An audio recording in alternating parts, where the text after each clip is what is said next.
Hello and welcome to Real World Climbing. I'm really glad you decided to click on this video. This is actually the beginning of a brand new series. I'm calling this series the Last Hoorah, and what I'm doing in each of these videos is I'm going to be doing the last session on a given wall before we take it down. So I know that makes it kind of a bittersweet topic for the video because we had a lot of great experiences on the walls, including this 20-degree wall behind me that we're going to be talking about today. But there is a silver lining to this, and that is that we're going to be building something even bigger and better. So if you haven't already heard the big announcement, the reason why we're taking down the walls, then I'll put a link to that video down in the description below. Make sure you check that out. But in a nutshell, what we're basically doing is my best climbing friend Jack and I are combining forces. We're taking all of our climbing walls together, and we're going to be consolidating them into one big, cool setup. Jack is building an airplane hangar in his backyard, and it's got really tall ceilings. So I won't spoil it too much because I think it would be great for you to check out that other video where I go through the planning phase for what we're going to be building. With that being said, that means that I have to take this wall down, and this is going to be my last hoorah session on the 20-degree traverse wall. This wall is 16 feet wide, so it starts all the way here and it tucks all the way in behind the moonboard over here. And then it goes up to, I believe, about 10.5 feet at the peak here. It has a little bit of a vert section, probably about 2-foot vert section for the kicker, and then the rest of it is at a pretty steady 20-degree angle. It's been great for doing endurance circuits and just staying on the wall and great warm-ups. It is pretty fun to kind of set spray wall style routes on there as well. There's still quite a few open T-nuts as well, so we could have taken even more advantage of that, but with so many walls to pick from, we didn't really prioritize it too much. So why don't we get on here, and I'm going to do, kind of a traditional warm-up on this 20-degree wall, and I'm going to make this into a classic endurance session. So the last hoorah on the 20 degrees will be endurance. Lovely.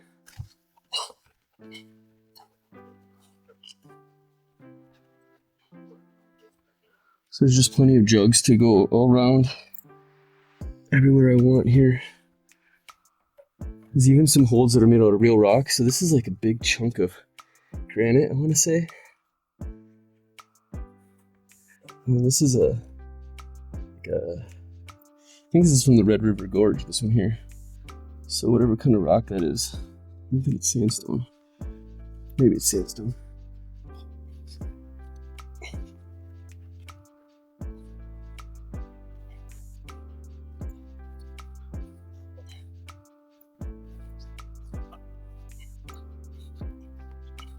So the thing I really like about this wall is just the simplicity of it. It's just a big wide panel at a simple angle, and you can let the route setting do the creative work for you. So that's something that has actually inspired me for the build out that we're going to be doing in the airplane hangar. What I really want to have is just a big span of just one plane, one flat plane. So I think I'm going to do a 30-degree wall that's like 12 feet wide, but it'll go 15-16 feet high and just be like flat. Then I can use volumes, I can use creative route setting to make it really, really fun, rather than trying to do these weird intricate angles. I'll do one more lap or two for warm up. Start from this side this time.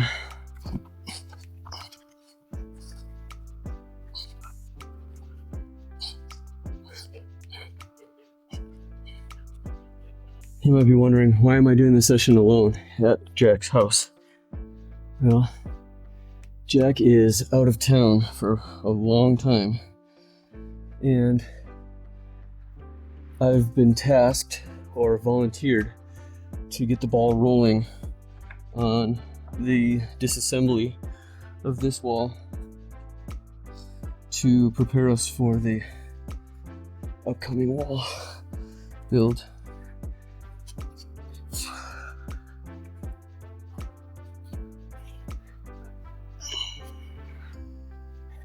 Yeah, feels pretty good. So we're doing this in chunks because over here is Jack's traditional dining room that has been climbing as long as I've known him. And then this works its way into the living room.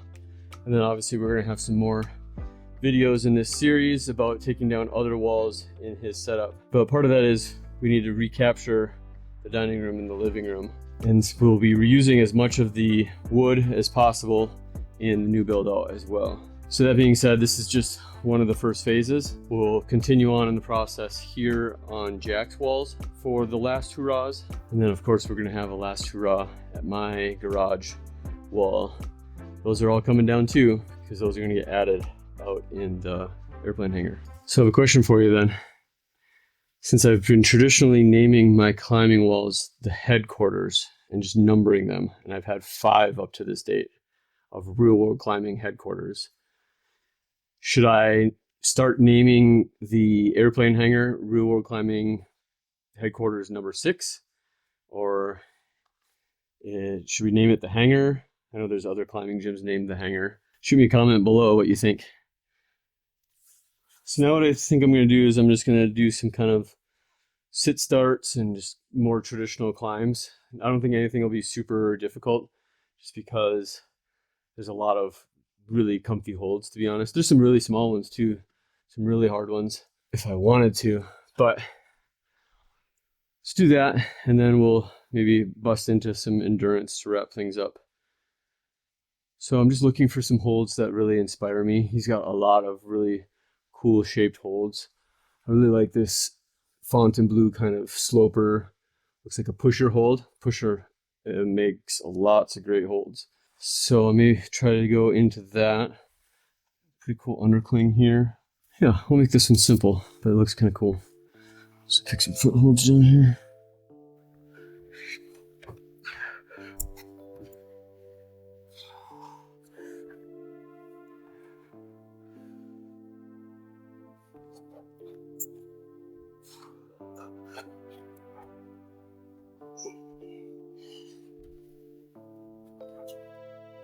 Oh, that's pretty fun. Kind of dynamic move to that real rock.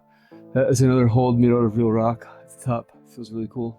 You might not be able to see that though. It's probably hiding behind this mirror ball.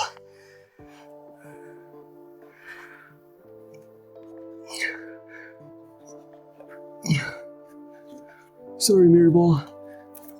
You're coming down.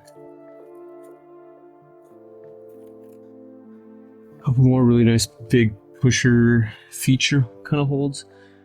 This big blob one. It's got a little bit of a lip back here. Otherwise, it's just like this smooth pinch.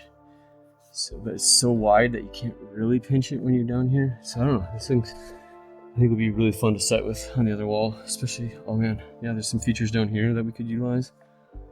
And then this big flake here. It's got like a slopey edge on this side of the flake. Yeah. In-cut edge on this side of the flake. I think this would be really fun to set with. Alright, so we'll start down here. Come out here and match, like walk the feet here, big lean moves, maybe press. And it's kind of a decent edge. Press, bring the foot up. Cross. Maybe to that red one. And then we'll use a tiny foot over here. And we'll finish on that red one up in the corner. So I'm just kind of trying to eyeball this. I'll have to probably pick some small, tricky feet down here in the bottom. I'm not going to give myself the best feet. So I said this one. Cross up to that red with the orange tape. Yeah, this one could be interesting.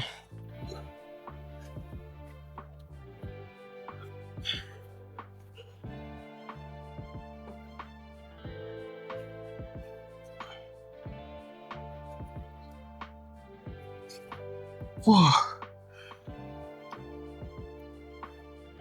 Bro.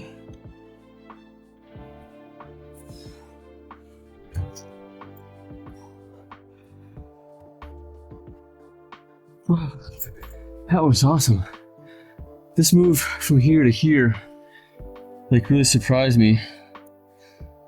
because I didn't have like another foot further wide, so like it was a press, but also I couldn't like really do the best kind of press, the one that like if everything was optimal you would do, because the foot was so close I would have barn doored off.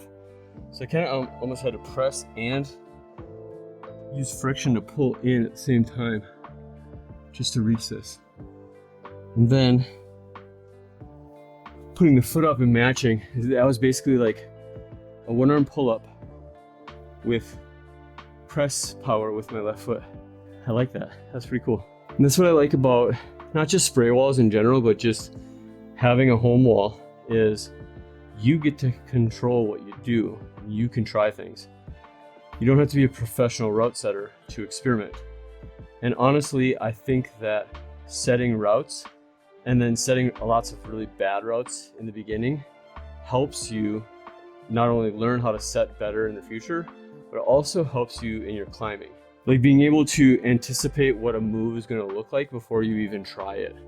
You could just look at the orientation of the holds and how far apart they are and what footholds you have available to you. And then you could kind of visualize the path and what's going to happen. I just think that that's a super important skill that you can learn. And so having your own home wall, you can literally do that.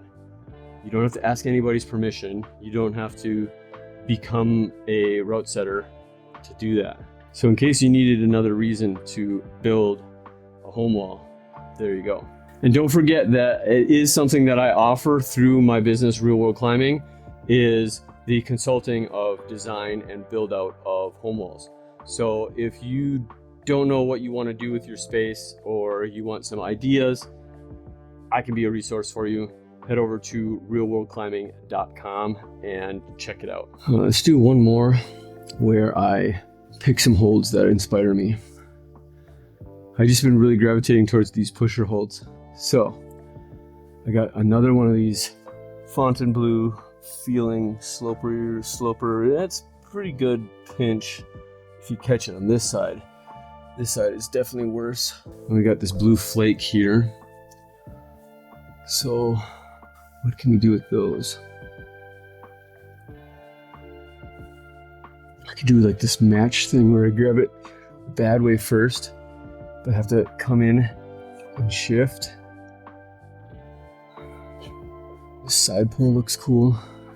And then there's a green hold up here. I'm not sure if it's showing on video, but it's a pocket side pull, but maybe to match it, I would have to do something interesting on the top. So I'm gonna have that be the finish hold. All right, how are we gonna get into this? Go this little edge here. Bam. Match again. Do all these matchy-matchies. Bam, bam. Side pull. So we'll give ourselves like this bad foot down here. Boom. We'll do this and we'll come down before up. Yeah, that looks cool. And I'm just gonna pick feet as I come to them. And I promise I'll pick kind of bad ones. Get these awkward feet to begin with here. Okay.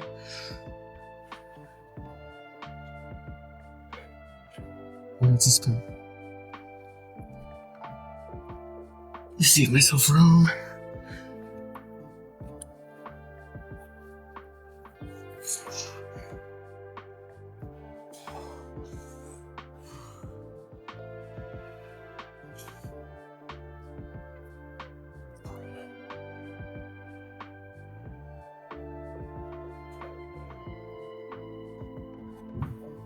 There it is on top there, yeah.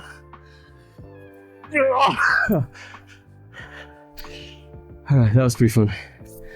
Didn't quite solidify the match, but I didn't want to try and figure out another foothold. Alright, so what I'm going to do is I'm going to just wrap up the climbing portion of this last hoorah, just doing endurance. So I'm just going to try and stay on the wall as long as I can and just go. So lots of good holds. I'm going to try and not use like huge jugs for footholds. I'm going to try and be particular about my feet, but I'm just going to try and stay on the wall as long as possible. So I'll put a stopwatch down in the corner here, and that's what we'll do for the climbing portion.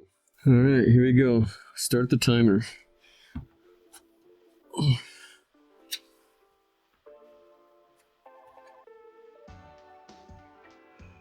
I apologize if you hear my fingernails scraping. I forgot to cut my fingernails.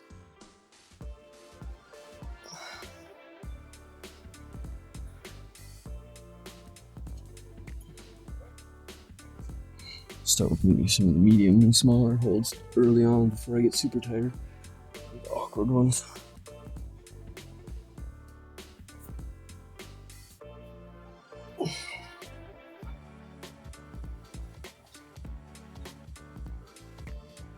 So while I'm climbing here, I can talk as well. Is how I'm going to end up doing these videos is I'm going to obviously do the Last Hoorah climbing session of them. Hopefully on future ones we'll have other guests joining us. But then I'll do like a time lapse of the deconstruction process. So you can kind of see in reverse order how these things are built. And especially with these walls of jacks that he built, and he designed them, I think it'll be interesting for me personally to get some ideas on how things can be done and just be a collector of strategies. Whew, I'm getting it already. So if he had some unique ways to attach things or how he designed certain angles, I think it'd be really fun to learn from others. So I'm going to do that as well. So if as I am deconstructing I discover something cool, I'll make sure to share it with you guys as well. Oh man, I thought I would last a long time. This is already feeling pretty solid. It could be temperature, could be me making excuses, but every day this week I've been doing some kind of construction here at the house.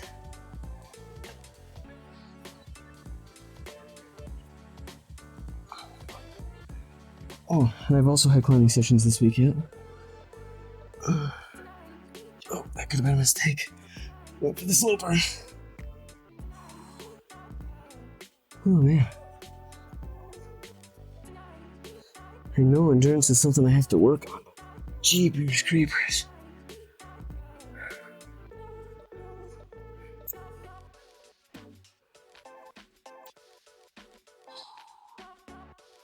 Just trying to hang on my skeleton here and alternate, get little mini shakes, no full out rests for sure.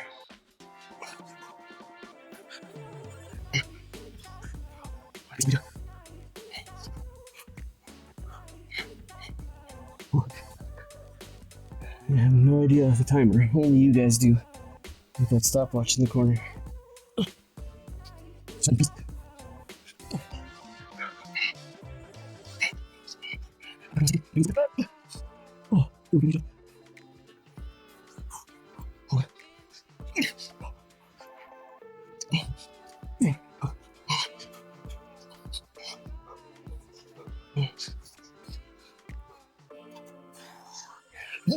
Lose it. Oh, lost it.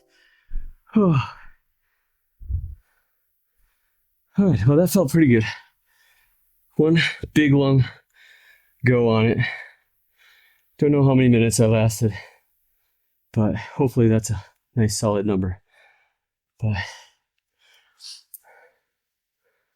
that being said, that was the last hurrah of climbing on the 20-degree traverse wall at Jack's place. So now let's start taking this apart.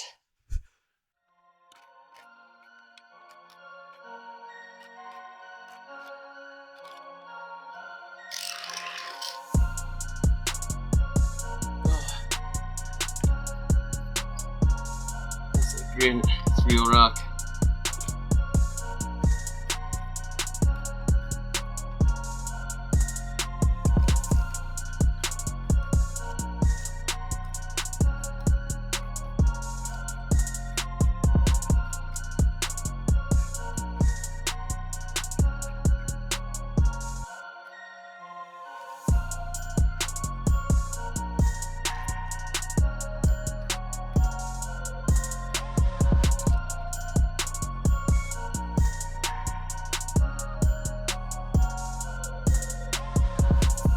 So what I'm doing is I'm going to just put one kind of jug hold, but I'm going to put it upside down, and it's going to be used as like a handlebar since I'm trying to lower this down myself nice and gently.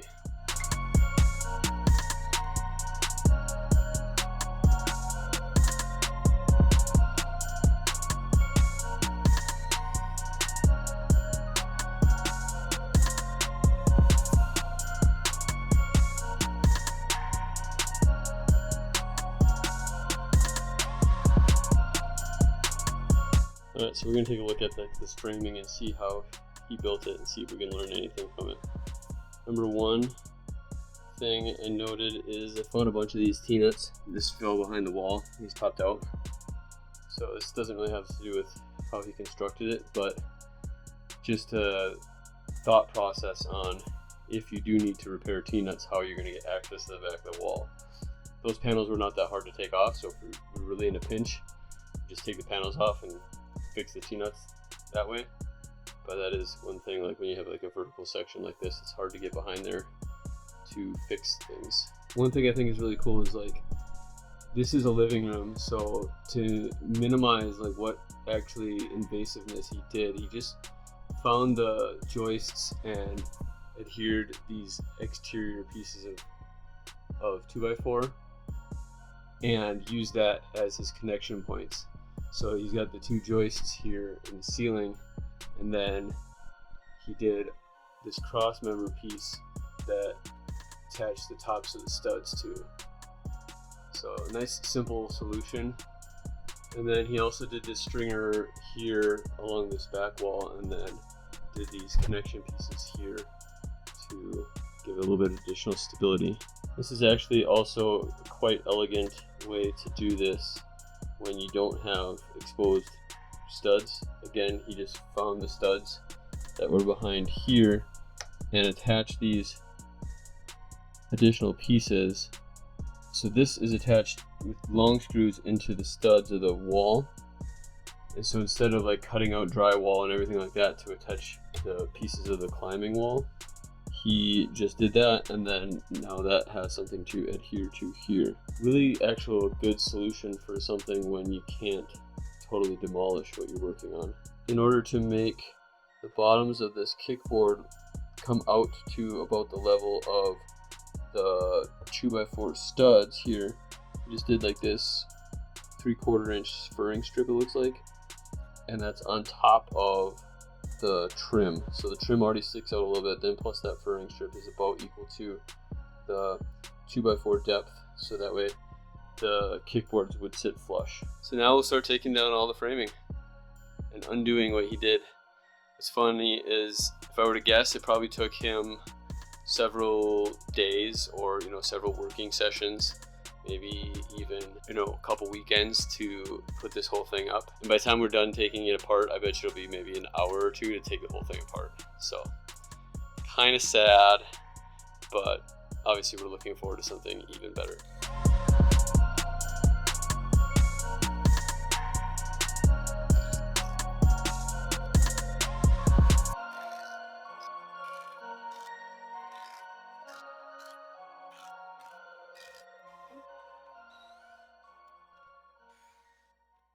There we have it.